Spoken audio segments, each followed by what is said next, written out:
이제 오늘 우리는 고린도전서 15장 1절부터 있는 말씀을 가지고 은혜를 나누겠습니다. 15장 1절 다 같이 읽겠습니다. 형제들아, 내가 너희에게 전한 복음을 너희도 알게 하노니 이는 너희가 받은 것이요 또 그 가운데 선 것이라. 바울 선생은 고린도 교인들에게 나아가서 복음을 전가하여 그 복음 전거를 통해서 고린도 교회를 세우셨습니다. 그러므로 바울 선생의 입에서 나간 그 복음 말씀이 씨앗이 되어서 고린도 사람들이 마음에 뿌려져서 그것이 열매를 맺어 고린도 교회가 되었기 때문에 이 복음 말씀은 확실한 것이므로 다시 한번 마음속에 가다듬어 그 내용을 마음속에 꽉 붙들라고 하신 말씀이십니다. 복음이라는 것은 원래 유앙겔리온이라는 헬라어의 말인데, 유앙겔리온이라는 말은 기쁜 소식이라는 말인 것입니다. 복음은 슬픈 소식이 아닙니다. 소식 중에도 가장 기쁜 소식입니다. 우리는 이 세상에 살면서 기쁜 소식보다는 걱정스러운 소식, 염려스러운 소식, 슬픈 소식이 많아요. 여러분, 매일 아침 신문을 펴서 펼쳐보십시오. 많은 국정에 관한 슬픈 소식, 경제에 관한 슬픈 소식, 국제적으로 일어나는 슬픈 소식들이 많습니다. 나는 우리 국민일보를 만드는 분들에게 늘 부탁하는 것은 슬픈 소식은 하도 많으니까 좀 기쁜 소식을 많이 전해달라. 다른 신문들은 슬픈 소식을 많이 전하더라도 우리는 사회 구석구석에 있는 기쁜 소식을 전하고 잘한 것을 전하라. 그것이 우리 교회 신문이 해야 될 일은 게인가? 복음이란 기쁜 소식입니다. 엄청나게 기쁜 소식을 하나님께 우리에게 주신 것입니다. 우리는 매일매일 살아가면서 별로 기뻐할 일이 없어요. 마음이 언제나 우울하고 슬프고 매일매일 눈물이 나려고 합니다. 그런데도 불구하고 이러한 곳에 우리에게 유일하게 큰 빛을 주시고 흥분을 하게 하시고 위로를 받게 하시고 기쁨을 주는 소식이 바로 복음인 것입니다. 그래서 바울 선생이 내가 너희에게 전한 이 기쁜 소식을 너희에게 다시 한번 알게 하노니 이것은 너희가 받은 것이요 너희가 그 가운데 이미 확실히 서 있다는 것입니다. 이 세상에 살면서 여러분, 그리스도 예수가 주신 복음보다 더 기쁜 소식이 어디 있겠습니까? 슬플 때도 예수님 십자가 끌어안고 위로받고, 기쁠 때는 예수 그리스도 십자가 끌어안고 기뻐 춤추고, 염려 근심 있을 때 십자가 앞에 나가서 다 그 짐 내려놓고 주님께 의지하고, 모든 우리 삶의 원천이 십자가에서 넘쳐나오는 것입니다. 그곳에서 위로도 있고 용기도 얻고 힘도 얻고 평안도 얻고 소망도 얻고 기쁨도 얻고 사랑도 얻습니다. 정말 예수 그리스도 안 믿고 어떻게 사는지 나는 모르겠어요. 난 세상에 예수 안 믿고 사는 사람 참 용감한 줄 알아요. 난 예수 없이는 살 수가 없어요. 매일매일 다가오는 수고하고 무거운 짐을 내가 어떻게 처리합니까? 하나님이 내 대신 일해 주시고 하나님이 내 대신 짐을 짊어져 주시고, 그렇기 때문에 그 가운데서 피난처여 요새여 의리하는 하나님으로 삼고 살아갈 수 있죠. 예수도 안 믿고 그냥 용감하게 살다가 용감하게 죽는 사람들 보면 정말로 감탄스러워요. 다른 사람은 다 예수 안 믿더라도 나는 예수 안 믿고는 살 수가 없습니다. 살든지 죽든지 예수님과 함께 지내야죠. 예수님 없이는 삶의 의미가 아무것도 없습니다. 사는 게 다 공허한데요, 의미가 없는데요, 어디서 와서 왜 살며 어디로 가는지도 모르고 삶의 내용도 텅 비어버리고 아무것도 없는 그곳에 빈 가슴을 쓰다듬으면서 어떻게 살아갑니까? 예수님이 내 마음속에 들어오시면 어디서 와서 왜 살며 어디로 가는 것도 확실히 알게 되고 삶이 내용이 꽉 들어찼습니다. 하나님 아버지를 섬기고 영화롭게 하고 내일에 대한 기대와 소망이 넘쳐서 알맹이가 꽉 들어찬 삶을 살 수 있는 것입니다. 2절요, 너희가 만일 나의 전한 그 말을 굳게 지키고 헛되이 믿지 아니하시면 이로 말미암아 구원을 얻으리라. 내가 전한 말씀을 굳게 믿고 지키고 헛되이 믿지 않으시면 구원을 얻는다. 그만큼 바울 선생은 확신했습니다. 내가 전한 말씀을 너희가 굳게 지키고 확실히 믿으면 반드시 구원을 얻는다. 그럼 바울 선생이 확실하고 올바른 구원의 길을 보여주었기 때문인 것입니다. 바울이 무슨 교파를 전한 것이나 종교를 전한 것이나 철학을 전한 것이 아닙니다. 확실하게 구원받는 천국 가는 길을 전해주었기 때문에 바울은 이것을 너무나 확실함으로 내 시킨 대로 하면, 내가 전한 대로 내가 굳세게 그것을 받아서 지키고 믿었으면 반드시 구원받는다. 틀림없다. 저도 그렇게 말할 수 있어요. 여의도 순복음교회 나오는 성도 여러분, 제가 지금까지 전한 복음을 굳세게 지키고 마음에 흔들리지 않고 믿었으면 우리 여의도에 들어온 사람 한 사람도 빠짐없이 구원을 받게 됩니다. 왜냐하면 저는 이 길을 너무나 확실히 알기 때문에, 내가 알고 확신한 바를 여러분에게 전달했고 여러분이 이것을 지키고 믿으면 절대로 나고자가 없게 되는 것입니다. 자, 바울은 그러면 자기가 전한 복음이 어떤 것이냐, 복음의 내용을 다시 한번 고린도 교인들에게 확인시켜줍니다. 이미 확실한 것을 다시 확인한다. 그래서 요 사이는 그 신경 쓰는 일에서 해방이 되었지만은, 옛날에는 저는 무엇이 확인을 안 하면 견딜 수가 없어요. 제가 서울에서 부산에 가서 하는 기차표를 끊어서 기차를 타면 부산에 가기 전에 10번이고 더 기차표를 내봐야 돼요. 이거 과연 내 포켓에 있는가 없는가 알아보는 거죠. 그렇게 안 하고는 신경이 있어서 견딜 수 없죠. 확인을 하고. 또 하도 사람들이 수리를 많이 당하기 때문에 제가 포켓도에 지갑을 넣어놓으면 길을 걸어갈 때 몇 번이고 만져봐요. 이거 아직 있는가 싶었어요. 그러니까 굉장히 고달프더라고요. 안 만져보면 마음이 초조해집니다. 그러나 이제 나이가 먹은 그런지 이제는 확인도 안 하고 또 있는 것도 잊어버리고, 아침에 출근할 때 저녁에 미리 생각해서 아침 신발장에 신발 속에 안 넣어놓으면 그대로 두고 그냥 가버려요. 수첩도 두고 오고 핸드폰도 두고 오고 뭐 연필도 두고 오고 다 잊어버리는데 막 답답하게 하지만 그냥 잊어버리니까 속 편하고 좋아요. 그냥 다 잊어버리고 사니까. 그러나 우리가 꼭 확인하고 또 확인하고 잊어버리지 말아야 될 것은 예수 그리스도의 복음인 것입니다. 그리스도가 전해준 복음, 바울 선생이 우리에게 전해준 복음, 조용기 목사가 여의도 순복음에서 전해준 복음, 이 복음만은 여러분 다시 확인하고 재확인하고, 이것은 잊어버리면 큰일 납니다. 이 세상의 보화치고 이보다 더 귀한 보화가 없기 때문인 것입니다. 3절요. 내가 받은 것을 먼저 너희에게 전하였노니 이는 성경대로 그리스도께서 우리 죄를 위하여 죽으시고. 내가 받은 것, 바울 선생은 주님께 직접 계시받았습니다. 바울 선생은 12사도 중에 한 사람이 아니었습니다. 예수님이 죽었다 부활하시고 성천하신 후 성령이 강림하시고, 그리고 주의 제자들이 복음을 전가하는 등일 때 그때 늦둥이로 태어나셨습니다. 바울 선생은 격렬하게 교회와 성도들을 저항하고 예수 믿는 사람을 집집마다 끌어내서 채찍질하고 감옥에 가두고 하는 일을 한 열렬한 유대의 바리새 교인이었습니다. 그런데 그가 다메섹에 있는 이웃나라 수리아의 수도에 있는 예수 교인들을 끌고 와서 재판을 받고 감옥에 넣기 위해서 사람들을 데리고 말을 타고 수리아로 가다가 그 다메섹에 있는 데 보이는 거리쯤 왔을 때 갑자기 대낮에 하늘에서 강렬한 빛이 비추어서 눈을 뜰 수 없으니까 말에서 떨어졌어요.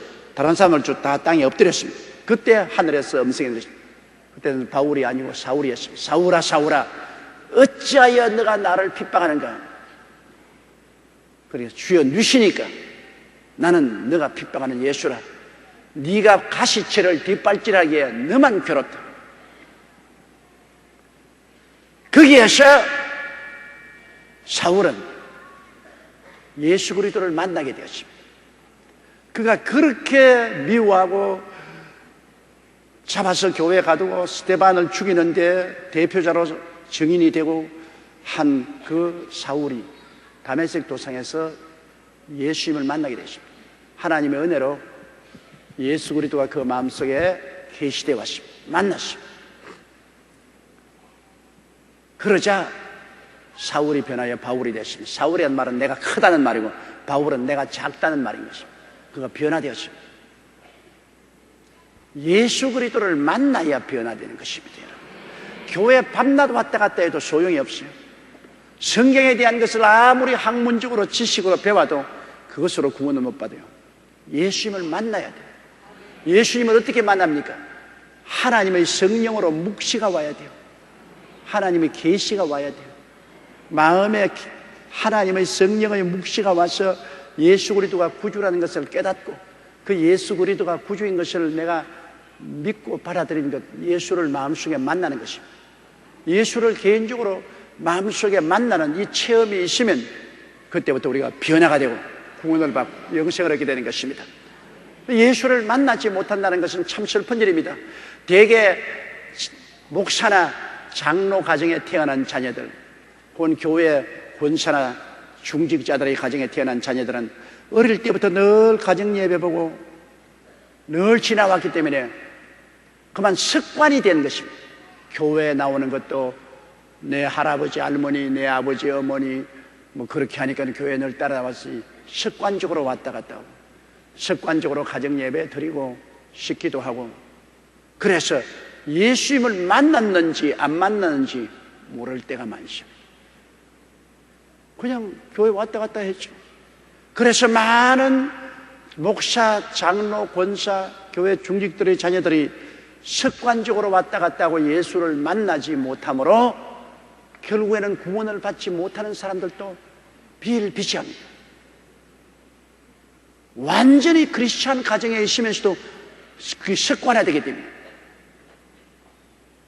그러므로 우리가 그리스도를 습관화해서 믿지 말고 정말로 예수 그리스도가 나의 죄를 걸머지고 십자가에 못 박여 죽었다가 부활하신 것을 내가 마음속에 성령으로 깨달아주고 만나야 되는 것입니다. 그래서 그 발 앞에 무릎을 꿇어야 주여 예수님은 나의 주님이 되시고 예수님은 진실로 나의 구주가 된다고 고백할 수 있을 때 그는 변화를 받고 구원을 받게 되는 것입니다. 그러므로 여러분께서 자녀들을 위해서 늘 기도할 때 하나님 우리 딸이 우리 아들이 예수님을 만나게 하여 주시옵소서. 교회 나오게 해달라고 기도하지 마시고 교회 나온다고 해서 구원받는 거 아닙니다. 만나게 해주십시오. 하나님 아버지 성령의 은혜가 임하고 계시가 임하여서 마음속에 그리스도가 구세주 되심을 깨닫고 만나게 하여 주시옵소서. 만나면 교회 나오지 말아야 해도 교회 나와요. 성경 읽지 말라도 성경 읽고 찬송하지 말라도 찬송해요. 그리스도를 만나고 변화한다 받을 사람 아무도 없어요. 그래서 이게 바울 선생이 고린도에 전한 복음을 다시 한번 확인합니다. 내가 받은 것을 먼저 너희에게 전하였노니. 바울 선생은 아라비아 사막에서 그는 하나님 앞에 기도하고 있는 동안에 많은 계시를 받았었습니다. 내가 받은 것을 먼저 너희에게 전하였노니 성경대로 그리스도께서 우리 죄를 위하여 죽으시다. 성경에 예언한 말씀대로 예수님이 십자가에 못 박혀 죽었다. 여러분 창세기부터 요한계시록은 하나님의 거룩한 경전입니다. 우리의 모든 사역은 이 말씀에 비추어 봐야 됩니다. 말씀에 불합치하면은 우리는 따라갈 수 없습니다. 우리의 신앙이라는 것은 하나님의 말씀을 통해서 우리 주 예수 그리스도가 구원을 계시해 주신 것 때문에 말씀이라는 그 만세반수 위에 서 있지요. 말씀을 버리고 그냥 허공 중에 떠서 은혜만 받는다고 은사만 받는다고 따라다니다가는 큰일 나는 것입니다. 반드시 말씀으로 보정이 되어야 되는 것입니다. 그런데 바울 선생은 예수님이 죽으신 것은 말씀대로 맞았어요. 벌써 창세기 3장 15절에 여인의 후손이 뱀의 머리를 깨뜨릴 것이라고 말했습니다. 아담과 하와가 타락하고 난 다음에 하나님께서 하와에게 하신 말씀이 여인의 후손이 뱀의 머리를 깨뜨리겠다. 뱀은 사탄을 말하지. 뱀의 머리를 깨뜨릴 자는 여인의 후손이 와서 깨뜨리겠다고 했으니 바로 예수님이 강령을 말하는 것입니다. 예수님은 남자의 후손이 아니고 여인의 후손입니다. 아버지 없이 태어났으니까 성령으로 잉태되어야 되니까 여인의 후손이죠. 우리는 모두 다 남자의 후손입니다. 남자가 씨를 뿌려서 우리는 태어났습니다. 그러나 예수님은 아버지가 없습니다. 성령을 통해서 태어났습니다. 여인의 후손이죠. 그러므로 예수님은 벌써 그가 태어나기 전에 창세기에 여인의 후손이 와서 뱀의 머리를 깨뜨리겠다. 사탄을 정복할 것이다. 그렇게 예언했는데 바로 2000년 전에 여인의 후손 동정녀 마리아의 몸에서 태어난 예수님이 십자가에서 마귀의 정수와 권사를 벗어버려 밝히 드러내시고 승리하고 말한 것입니다. 마귀에게 볼모로 잡힌 인생들을 당신이 구출하신 것입니다. 그러므로 성경대로 예수님은 오셔서 죽었습니다. 제일 뚜렷하게 성경에 기록한 것은 이사야 53장 아닙니까? 그건 예수님 오시기 600여 년 전에 벌써 그리스도의 십자가 죽으심과 부활하심을 눈앞에 본 것처럼 기록해 놓았습니다. 제가 찔림은 우리 허물을 인하며 제가 상함은 우리 죄악을 인함이라. 제가 징계를 받음으로 우리가 평화를 누리고 제가 채찍에 맞음으로 우리가 나음을 입었도다. 우리는 다 양같이 그러댕하여 각기 제 길로 갔거늘 야훼께서는 우리 무리의 죄악을 저에게 담당시겠다. 그 장 전체가 쫙 예수님의 출생과 예수님의 고난받으신 것과 그 다음에 예수님의 부활하심과 예수님의 미래에 상급받을 것 전체가 다 기록. 이사야 53장은 구약에 있어서의 신약입니다. 구약에 있어서의 제 사복음과 같습니다. 마태복음, 마가복음, 누가복음, 요한복음에 따라서 이사야 53장은 제 5복음이라고도 할 수 있습니다. 그만큼 그리스도 예수 그리스도의 탄생과 고난과 죽으심과 그리고 부활하심과 하늘의 영광을 이사야 53장 전체 그대로 기록하고 있습니다. 얼마나 놀라운 기록인지 상상을 초월합니다. 이 성경대로 예수님은 태어나서 성경대로 고난당하시고 성경대로 장사했다가 부활하셔서 승천하시고 영원한 우리의 구주가 된 것입니다. 그러므로 바울이 말한 것은 내가 바른 것을 먼저 너희에게 전하였노니 이는 성경대로 그리스도께서 우리 죄를 위하여 죽으시다. 당신의 죄 때문에 죽은 건 아닙니다. 그는 죄 없이 태어났고 죄 없이 살았기 때문에 스스로 죽을 이유가 없어요. 죄의 값이 사망이, 죄가 없는 분은 안 죽어요. 예수님 그대로 두셨으면 영원히 안 죽었을 거예요. 육체로. 죄가 없으니 안 죽죠. 그러나 우리의 죄를 대신 전부 다 짊어졌기 때문에 아담 하와로부터 시작해서 마지막 인류까지 모든 인생의 죄를 주님이 대신 짊어지고 죄가 되어버렸습니다. 그냥 죄만 짊어진 게 아니라 얼마나 철저히 죄를 당신이 받아 마셨기 때문에 죄가 되었습니다. 고린도후서 5장 21절에 죄를 알지도 못하신 자라 우리를 대신하여 죄로 삼으신 것은 죄인이 아니라면 죄가 되어버렸습니다. 예수님이. 이는 저로 말미암아 우리가 그리스도 안에서 하나님의 의가 되게 하려 하십니다. 예수를 믿어서 우리는 용서받고 의인이 되게 만들기 위해서 그렇게 하신 것입니다. 우리의 모든 빚을 예수님 구자에 다 맡겨버렸습니다. 예수님 빚더미가 되어버렸습니다. 십자가 올라가서 그 빚을 청산해버리고 마는 것입니다. 그러므로 우리가 다 개개인으로 가지고 있던 우리의 은행 구자에 죄가 잔뜩 있어서 우리가 못 갖고 있는 그 구자를 예수님 구자로 다 이체시키고 예수님 구자로 다 이체시키고 예수님이 그것 전부 다 받아가 당신의 빚으로 십자가에 걸머지고 죽음으로써 청산해. 내가 다 이루었다. 테텔레스타이. 다 청산해버렸어. 그러므로 예수를 통해서 우리는 죄 없습니다. 이제 빚이 없어요. 우리의 구자에 빚이라고는 한 푼도 없어요. 예수님이 다 지불해버렸습니다. 예수님의 은혜로 믿기만 하면 용서와 의와 영광을 누리게 된 것입니다. 이야, 이거 정말 호박이 능쿨치에 떨어져도 보통이 아니에요. 이거 정말 거저 준다 해도 이렇게 거저 주는 법이 어디 있어요? 영원히 죄가 용서받고 예수님의 의로움을 선물로 받았으니 이 축복이 무엇으로 다 감당합니까? 지금은 여러분 저 말을 들어도 벙벙할 겁니다. 막 그런가 보다. 그러나 그날에 주님께서 공중에서 강림하시고 온 하늘이 붉게 영광으로 물들인 가운데 여러분 한 사람 한 사람 이름을 부르면서 이리 오라! 눈 깜짝할 사이에 추한 몸이 영광스러운 몸으로, 약한 몸이 강한 몸으로, 죽을 몸이 영생한 몸으로, 육의 몸이 신령한 몸으로 변화되어 애벌레가 나비가 된 것처럼 화려하고 영광된 하나님의 영광을 날개 삼아 주님께 올라갈 때, 그때는 이야 참말이었구나, 이거 보통 일이 아닌데, 이게 보통 일이 아니야. 그때는 여의도 순복음교회에 앉아가지고 제가 지나간 이야기로 들었더니만 이거 정말 보통 일이 아니구나, 이거 굉장한 일이구나. 그때 실감이 올 겁니다. 지금은 그렇게 감동적으로 실감이 안 오고 그저 지식적으로 듣고 있지만은 정말 실감날 날이 다가오게 될 것입니다. 4절요. 장사 지낸 바 되었다가 성경대로 사흘 만에 다시 살아났어. 주님이 죽으시니까 장사 지냈죠. 그러나 성경대로 다시 살았다.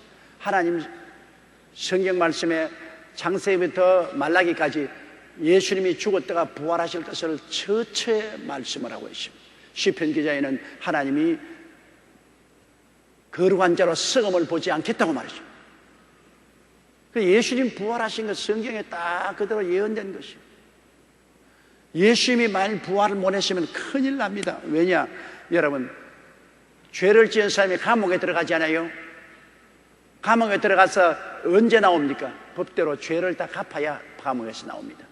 죄를 못 갚으면 종신징역같이 감옥에서 종신토록 있든지 사형언도를 받으면 감옥에서 죽어버리고 못 나오죠. 살아서 길거리에 활보한다는 것은 죄를 갚아야 됩니다. 죄인들은 다 여러분 감옥에 들어갑니다. 무슨 감옥이냐? 죽음의 감옥입니다. 죽음의 감옥에 들어가서 그 죄를 갚은 분은 나오고 안 갚은 분은 못 나와요. 그러나 예수 그리스도의 묘지를 한번 찾아가 보십시오. 여러분 예루살렘에 예수 그리스도의 공동묘지가 이것이다 저것이다고 여러 이론이 있지만 어느 곳에 가나 빈 무덤입니다. 예수님은 무덤 속에 계시지 않았어요. 예수님은 죽음에서 살아 일어나신 것은 다 갚았다 그 말인 것입니다. 벌을 다 받아버렸다. 벌을 다 받았으니까 이제는 살아난 것이죠.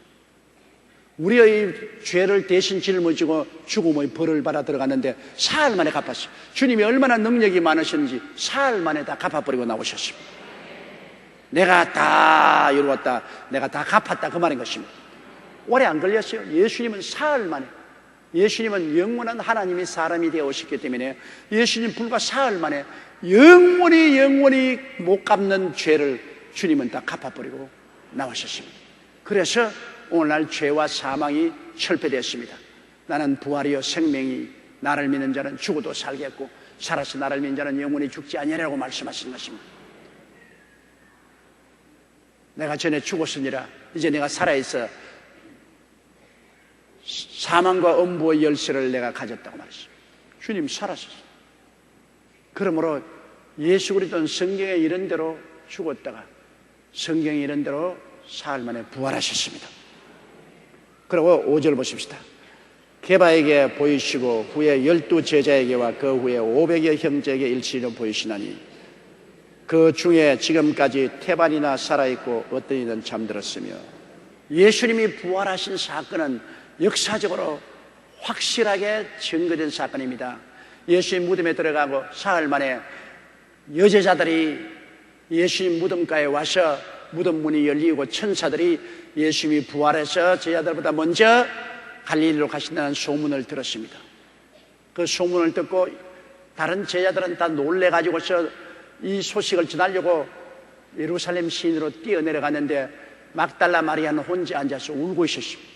그러자 아침 햇살이 비치면서 그림자가 쫙 비치는데 누가 뒤에 서 있어요. 그래서 산직인 줄 알고 막달라 마리아가 울면서 우리 주님의 시체를 어디에 감추었으면 나로 하여금 그 시체를 모시게 해 주시옵소서. 그러니까 마리아여, 예수님이 음성이라 놀라서 돌아보니 부활하신 예수님이 서 있습니다. 마리아가 너무 놀래가지고 예수님의 옷을 잡으려고 하니까 뒤로 물러서면서 내 몸에 손대지 마라. 나는 아직 하늘에 올라가지 아니했다. 그러나 이제 너희 하나님, 나의 하나님, 너희 아버지, 나의 아버지께로 올라간다 하라. 그래서 너무 놀래가지고서 막달라 마리아는 그 길로 동동 구르면서 베드로가 있는 집으로 뛰어가서 소식을 전하려고 하는데, 다른 여제자들은 앞서서 뛰어내려오는데 예수님이 앞에 나타났어요. 평안하뇨. 와, 너무 놀랐습니다. 모두 다 놀래가 예수 그리스도의 발을 끌어안고 경배했습니다. 그러고 난 다음에 그들이 다른 제자들에게 뛰어오는데, 막달라 마리아가 먼저 베드로에게 말하니까 베드로와 요한이 맨발 벗고 내리 뛰어왔어요. 요한이 젊으니까 더 빨리 뛰어와서 왔으나 겁이 많아서 무덤에 못 들어가고 있는데, 케바는 오자마자 그대로 뛰어들어가서 보니까 예수님이 몸에 감았던 수의만 잘 포개어서 놓여있고 시체는 온데간데 없습니다. 그들은 야, 부활하신다고 해서 진짜 부활하셨구나. 그러고 집으로 돌아갔는데, 그때 마침 낙심을 하고 좌절하고 절망해서 엠마오로 이제 내려가는 두 제자가 있었습니다. 낙향했어요. 이제 모든 것 다 포기하고 고향으로 가는, 그게 실무시한 사람이 곁에 붙더니만 왜 당신들 그렇게 슬퍼하오? 아니, 당신 예루살렘에서 일어난 사건 모로 위대한 선지자여 우리를 구원할 줄 아는 그 예수께서 관원들에게 잡혀 십자가에 못 박여 죽으시고, 오늘 아침에 어떤 여자들이 예수 그리스도의 부활했다는 천사의 말을 들었다고 하나, 그 누가 믿겠어? 여자들이 그냥 꿈에서 한 이야기인지 환상으로 본 건지 모르죠. 그러니까 그분이 성경을 펼쳐서 모세오경을 통해서 예수님이 죽었다가 부활해야 될 것을 쫙 설명하는데 가슴이 뭉클하고 뜨거워지거든. 이제 날이 저물어서 여관에 들어가서 같이 묵자고, 그 사람 할락하는 걸 강제로 땡겨서 여관에 앉아가지고서 이제 떡을 가져와서 그분이 축사하는데 눈을 번쩍 떠보니까 예수님이거든. 지금까지 곁에 걸어와도 눈이 어두워서 못 봤어요, 예수님인 줄. 그러나 예수님이 떡을 축사하는데 보니까 눈이 뜨이니 예수님이시다. 눈에 끝풀이 씌이면 아무것도 안 보여요. 눈에 까풀이 벗겨져야지. 그래야 계시를 받지. 눈 까풀이 씌이면 모르죠. 예수 하면은 사람들은 다 육신의 눈꺼풀이 쉬어서 주님이 안 보이는 겁니다.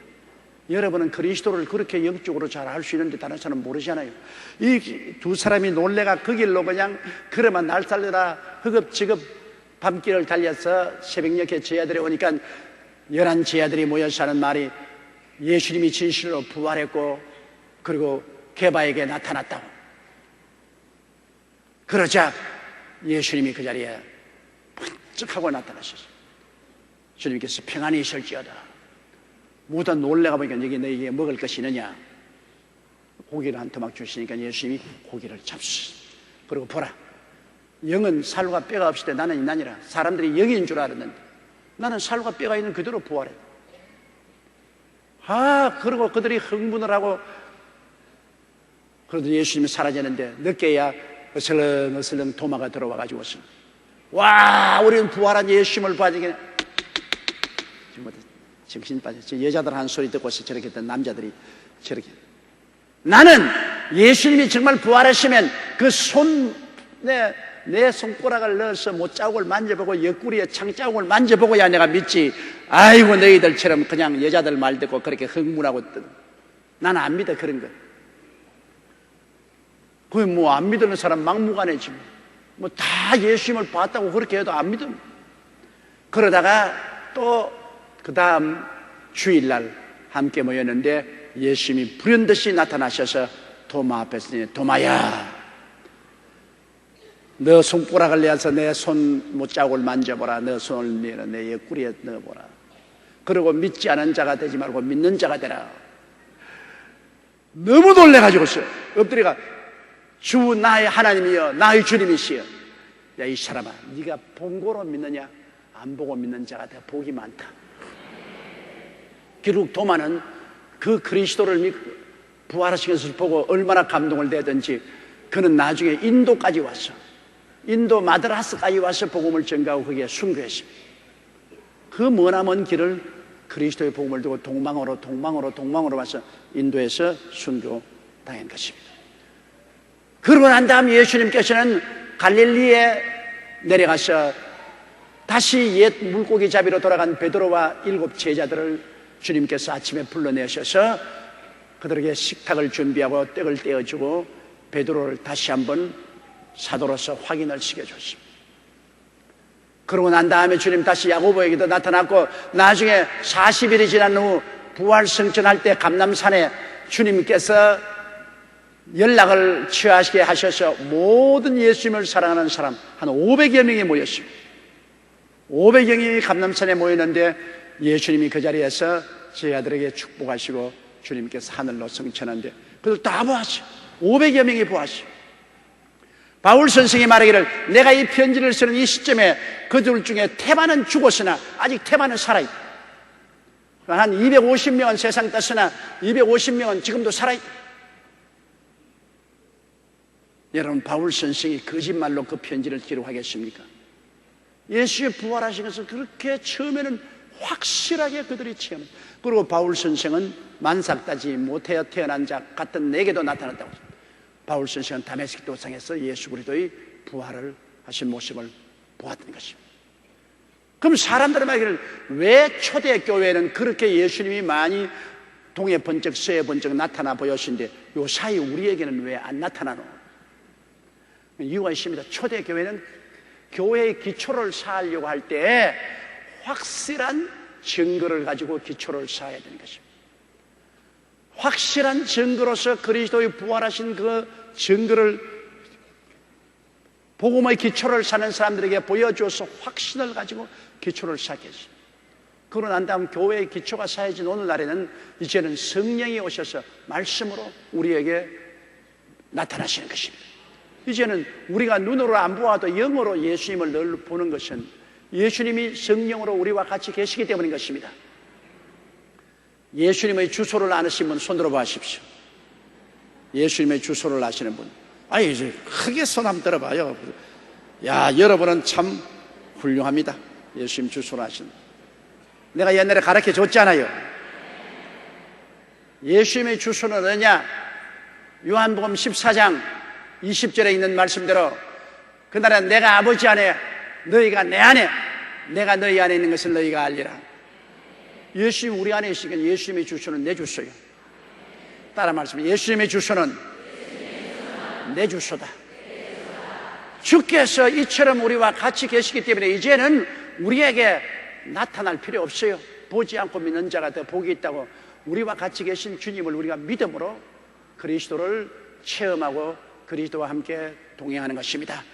이젠 특별히 보여줄 필요가 없습니다. 그러나 오늘날에도 저 이슬람 교권에서나 저 티베트나 아직 그리스도의 복음의 기초가 굉장히 미약하고 그런 데는 그리스도가 직접 나타나는 경우가 많습니다. 이슬람 교도들 가운데 예수님을 직접 만나보고 회개하고 예수를 믿고 돌아온 사람들도 많고, 저 인도나 티벳 같은 데 그리스도의 복음이 전혀 안 들어간 곳에는 그리스도를 전할 때 예수님이 나타나셔서 그들에게 보인 것이 많이 있습니다. 그러나 우리는 이제는 그런 예수 그리스도의 복음의 미개지가 아닌 것입니다. 우리는 이미 충분히 하나님 말씀을 받아들이고 성령의 역사가 있으므로 이제 눈으로 볼 필요가 없습니다. 우리의 마음속에 주님이 같이 계신 것을 알 수 있는 것입니다. 7절요. 그 후에 야고보에게 보이셨으며 그 후에 모든 사도에게와 8절요. 맨 나중에 만삭되지 못한 자 같은 내게도 보이신다니라. 그러므로 예수님께서 처음에 교회의 기초를 쌓을 때 필요한 확실한 증거를 주시기 위해서 12 제자 다 수차례로 나타나셔. 그 다음 바울 선생에도 나타나서 그들이 다 순교를 당했어요. 처음에 그리스도의 복음의 기초를 쌓으려고 할 때는 다 죽었습니다. 확실한 신앙에 흔들리지 않는 체험을 가져야 목숨을 바칠 수가 있습니다. 그 12 제자들은 너무나 확실하게 그리스도의 부활하신 모습을 눈으로 보고 직접 만나고 그리고 성령 받고 그러한 흔들리지 않는 신앙의 체험을 가지기 때문에 교회를 세우기 위해서 다 죽었습니다. 요한 한 사람만 밤모섬으로 유배 가서 세상을 떠겠지만은 그 외 제자들은 다 창칼에 찔려 죽었습니다. 혹은 십자가에 꼴로 매달리고. 그런 어마어마한 고통을 당해도 흔들리지 않고 눈도 깜짝하지 않고 순교를 당할 수 있는 것은 그만한 확실한 증거를 받았기 때문인 것입니다. 그러한 사람이 기초를 안 쌓았으면 우리가 예수를 지금 믿을 수가 없죠. 그런 기초를 쌓는 데는 그만한 확실한 증거가 필요해요. 우리는 그런 증거가 필요하지 않아요. 우리는 지금 그리스도를 위해서 순교 당하지 않아도 당당히 예수 믿고 구원을 받을 수가 있는 것입니다. 9절요. 나는 사도 중에 지극히 작은 자라 내가 하나님의 교회를 핍박하였으므로 사도라 칭함을 받기에 감당치 못할 자로다. 바울 선생은 겸손하잖아요. 옛날에 교회를 핍박할 때는 이름이 사울입니다. 나는 크다. I am 사울. 나는 크다.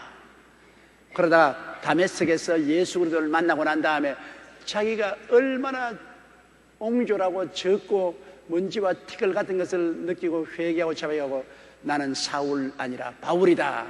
I am 바울. 나는 작다. 예수 믿기 전에는 큰 줄 알았는데 예수 믿고 나니까 조그만한 사람이에요. 바울이. 그래서 그는 예수님 생애는 사도가 아니었지만은 예수님이 부활하시고 난 다음에 그를 사도로 불렀었어요. 그래서 그는 말하기를 나는 예수 그리스도의 교회를 핍박하고 많은 성도를 감옥에 가두고 스데반을 죽이는 데까지 참여했으므로 내가 사도라고 부를 자격이 없다. 그건 정말 겸손한 말씀이죠. 내가 과거가 이러니 내가 무슨 사도라고 부를 자격이 있겠는가. 천국의 문지기가 되어도 좋다. 그런 내용인 것입니다. 10절요. 그러나 나의 나된 것은 하나님의 은혜로 된 것은 내게 주신 그 은혜가 헛되지 아니하여 내가 모든 사도보다 더 많이 수고하였으나 내가 아니요 오직 나와 함께 하신 하나님의 은혜로다. 구약시대는 율법과 행위로 산다고 그랬지 않았습니까? 율법과 행위. 우리 행위로 율법을 지키고 율법이 행위를 심판한 율법과 행위로 살았지만 신약시대는 십자가를 통하여 우리는 뭐라 산다고요? 자신이 없는가 봐. 조그만 소리 따라 말씀해. 그 은혜를 인하여 믿음으로 산다. 신약시대는 은혜와 믿음으로 사는 것입니다. 구약시대는 율법과 행위로 사는 시대고 신약시대는 은혜와 믿음으로 사는 것입니다. 은혜란 것은 뭐냐? 주님께서 우리 일도 다 해주시고 우리 짐도 대신 짊어주시고 우리는 그저 믿고 사는 것입니다. 따라 말씀해서 은혜란 그저 믿고 사는 것이다. 옛날에 내가 늘 말하지만 불광동에 교회 개척할 때 장로님 한 번 나와서 아침에 2시간씩 기도하는데 다른 말 안 하고 꿀안지가 늘 그저 감사합니다. 그저 감사합니다. 그저 감사합니다. 그저 감사합니다. 그래서 내가 장로님 무슨 기도가 그게 그저 감사합니다. 그저 감사하지 않아요. 뭐 토를 달 거 있어요. 예수님이 은혜로 큰 구원을 주셨으니까 나는 그저 받았으니까 그저 감사하지요. 그리고 또 엎드려 또 그저 감사합니다. 그저 감사. 사실 그 기도가 진짜 올바른 기도예요. 여러분도 잔소리 할 것 없거들랑 그저 감사합니다 하세요. 뭐 쓸데없이 자꾸 잔소리 많이 하면 자기 말 지어낸다고 복잡해가지고서 기도도 못해요. 특별히 마음에 간절한 호소와 하나님께 간구할 것이 있으면 그건 아래지만은 그럴 것이 없거들랑 그냥 꿀안지가 그저 감사합니다 그랬어요. 그저 감사합니다. 그저 감사합니다. 그저 감사합니다. 그저 받았어요. 여러분 대가를 지불한 건 아무것도 없어요. 그저 받았어. 예수 믿고 그저 받아. 신약 시대에는 그 은혜를 인하여 믿음으로 말미암아 구원을 받고 그 은혜를 인하여 믿음으로 말미암아 거룩함을 입고 그 은혜를 인하여 믿음으로 말미암아 병 고침 받고 그 은혜를 인하여 믿음으로 말미암아 축복받고 그 은혜를 인하여 믿음으로 말미암아 부활하는 것입니다. 은혜 때문에 그저 받은 거예요. 그래 바울 선생이 얘기 말한 것이 나의 나된 것은 하나님의 은혜로 된 것이다. 그저 되었다 그 말인 것입니다. 내가 무슨 공로가 있어서 된 것 아니다. 나는 교회를 회파하고 사람 죽인 것밖에 없는데요. 나는 아무 공로가 없는데 그저 나의 나된 것은 하나님의 은혜로 되었다. 나는 하나님의 은혜로 그저 되었다. 아무 공로 없이 그저 예수 믿게 되고 하나님 사도가 되었다. 나의 날인 것은 하나님의 은혜로 된 것이라. 그저 된 것이라. 내게 주신 그 은혜가 헛되지 않아요. 하나님께서 그저 주신 그 은혜가 내 속에 있는데 그 은혜를 받고 난 다음 그 은혜가 헛되지 않은 것은 너무나 은혜에 감격해서 바울 선생은 하나님 앞에서 복음 전도자가 되어서 그 은혜가 헛되지 아니하여 내가 모든 사도보다 더 많이 수고해. 예수님의 12사도보다도 바울 선생이 제일 많이 수고하여. 그는 감옥에도 많이 가디고 매도 많이 맞고 헐벗고 굶주리기도 많이 하고 고생도 많이. 그때 해외에 나가서 선교사로 나간다는 것은 얼마나 고통스러운지 몰라요. 모든 사도보다 더 많이 수고하였으나 내가 아니 오직 나와 함께 하신 하나님 은혜라. 그러나 내가 율법과 행위로 한 것이 아니다. 하나님 은혜로 내가 내댔고 그 하나님 은혜가 내 속에 성령으로 와 계셔서 은혜가 나를 끌고 다녔다.